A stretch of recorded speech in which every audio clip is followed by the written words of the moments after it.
Ito yung biyahe namin papuntang Baler Aurora. Pagkalagpas namin ng Maria Aurora, ay may nakasabay kaming rider na parang naka RC390 ng KTM Decosure. Yan siya sa unahan namin, pro rider din kasi nagbibigay din sinya sa amin. Kaya mabilis kaming nakaka-overtake, mukhang sanay na siya sa daan dito. Kasi minamanin niya ang kurbada. Hanggang sa nagbigay na siya ng sinyas na mauna na kami. Yan sa hulihan ko, ang mga kasamahan ko puro naka-automatic yan mga yan. Ako lang ang naka-manual. Nasa 8 ang bilang namin, pero may 2 tayong NMAX na nauna na nag-try ata ng top speed nila. Paglagpas ko sa rider ay nag-thank you ako. Sa pamamagitan ng busina at tumango naman siya, hanggang maabutan na namin itong isang kasama natin na gwapo na naka-NMAX. Sa bandang unahan ay isa rin natin kasamahan na kaskasiro naman naka-NMAX din. Bakbakiro din talaga pati sa babae. Nakatigil siya naghahantay sa amin. Dahil kumpleto na kami ay nagsinyas na ko na dahan-dahan na lang.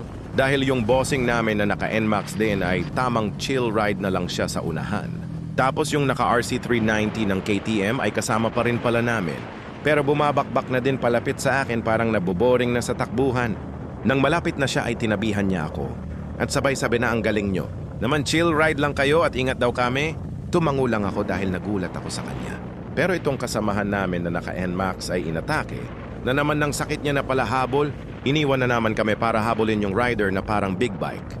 Talagang hinabol niya pa rin, CGE, bahala ka na. Pero yan ang nagsabi na chill ride lang. Pero nang hahabol, bahala ka na dyan. Hindi ka naman makakahabol, mataas CC niya.